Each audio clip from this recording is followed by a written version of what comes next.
You want to do endless customers. You want to become that most known and trusted brand in your market. You read in the book that you needed to produce that content internally, and you're saying to yourself, is that really true? Could I outsource this? Well, the answer is maybe. And in this video, I'm going to help you see where people make these mistakes, why they do it, and how you can prevent it so that regardless of the choice you make the right one and you don't end up spinning your wheels and saying, golly day, why are we not getting any traction? As we're following this endless customers framework. The way we teach content, be it text, video, social, the whole nine, within that endless customer system, it's not like everybody else teaches. We teach a very transparent way of communication. We teach an informal style of communication. Now, in order to learn that, it takes a little bit of time. If you bring on someone as a writer that is working for you, but they have this as another business, let's say, okay? So you're outsourcing it. And then you say, now there's a new way that I want you to do this thing. How do you think that's gonna work out?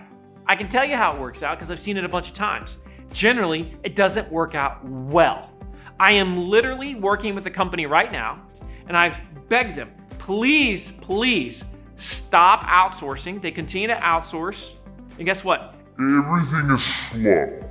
Because of the fact that they don't have that in-house person, they could actually afford to have that person. Because I know some of you are thinking, well, I can't afford that person. And that may or may not be true, right? Oftentimes, what we find is actually a matter of priorities. It's not about what you can afford. It's just that you have misplaced priorities within the business. But the other thing is, as you're training this person, you're investing in them. So do you want to heavily invest in the skill set of someone that's not a team member? I don't know about you, but I want to invest in my team. By investing heavily in the skill set of your team and training them in the way that you would have them do it, you're not going to get the resistance. The learning curve is going to be much shorter.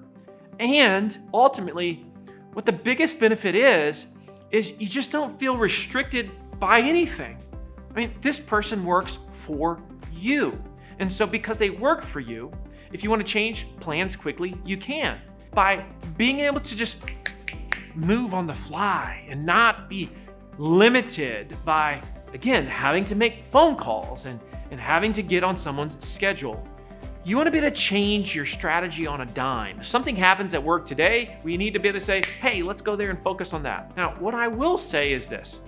One of the easiest things to outsource today that can be very cost effective when it comes to content production is video editing. Let's say you want to get more video done. What you can do is you could have someone shooting video in-house, and then you could outsource the editing side to maybe someone that's overseas. So hopefully this is helping you get a clear sense for the mindset that you need to have and the pitfalls of potentially outsourcing your content production with your company to someone else. It's going to be very hard for them to get to know you and to get to know your team and to really understand the voice of your organization.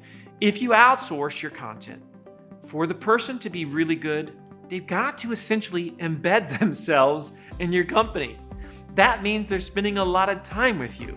And if they're spending a lot of time with you, guess what that means? That means you're probably spending a lot more on outsourcing than you would be spending if you were insourcing and they were a member of your team.